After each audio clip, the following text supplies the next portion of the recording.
hold on to your socks, folks, because things are about to get real wild up in here. Let's dive into this crazy thing, shall we? What the heck is the Lich on about, saying he's the last scholar of Golb? Alright, well, buckle up, because we're gonna have to go on a little detour before we figure out this mumbo jumbo. Let's get this straight. Golb and Golb, they've gotta be connected in some way, right? I mean, they could be bros, or maybe they hail from the same otherworldly corner of existence, but you've got to admit, they're as alike as two peas in a pod. Golb's head has a shape similar to that of Glob's headwear. Finn meets Golb when he dies in the Pillar World. In the New Frontier episode, Jake claims that Golb rules Glob World, where people in the land go when they die. Both have 4 of a certain body part. Golb has 4 eyes, and Glob has 4 faces. Golb is also an anagram of Glob. By the way, when I say Glob, I mean Grob God, Glob Grod. Now, here's a thought. What if these cosmic dudes both hung out on Mars at one point? We're certain Glob had his feet planted on Martian soil, being the wingman to Abraham Lincoln himself. But what about the big bad Golb? There is a bit of a breadcrumb trail suggesting he might have spent some time on Mars too. We know for a fact that Golb whisked away Margles, who was Magic Man's better half. And since Magic Man and Margles were Martian buddies, it makes sense that Golb was at Mars at least once. But was he a Martian resident, or did he just drop by for a quick visit to cause some chaos? Now, what if I told you, what if Golb actually had a Martian address? Now, how can I be so sure, you ask? Well, the episode Temple of Mars might just hold all the answers. The title card itself shows Golb peeking over Mars, just his eyes and forehead visible. It's almost screaming at us that Golb lived it up on Mars. But hey, maybe that's just a metaphor, right? In the same episode, we see Betty filling up a massive hole, grain by grain. Now, what could have caused that? Golb deciding it's time to hit the road, maybe? And if that doesn't do it for you, I've got 2 more juicy bits of info. First, we spot a pyramid on Mars in the Temple of Mars episode, and guess who's got a similar structure popping out of his head? You got it,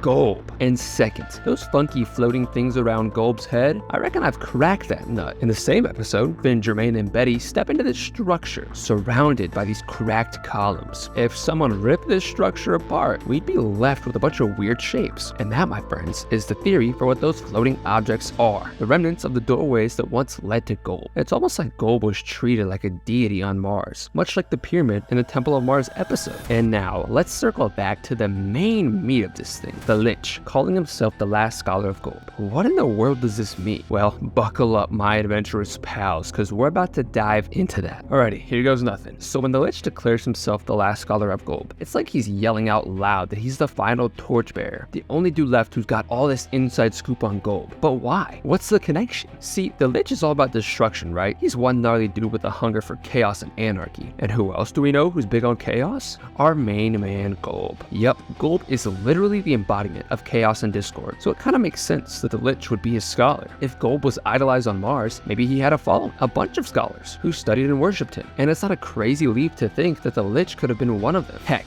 maybe all this destruction and chaos he's so eager to spread is his twisted way of keeping Golb's teachings alive. But fast forward to the present, and he's the only one left singing Golb's chaotic tune, hence the last scholar of Golb. And this could also explain why he's so darn persistent. It's not just about causing destruction for the fun of it. He's got a mission, a purpose to serve Golb, the god of chaos. But here's the real kicker, right? What if Golb isn't really about chaos, but about change? Remember, Adventure Time loves to throw curveballs at us, and nothing is ever just black and white. Golb might represent chaos, but maybe that chaos is just a form of drastic change. And if that's the case, then our last scholar, the Lich, is the agent of that change. And with that, I think we've gone full circle on this wild ride, my friends. But remember, Adventure Time is all about change and things not staying the same. Who knows? There might be more to this theory that we've yet to uncover. Do you have some clues or ideas on this? Please feel free to drop in the comments, because we're all in this mystery together. And please don't forget to give this video a thumbs up and hit that subscribe button. But as always, my friends, stay adventurous.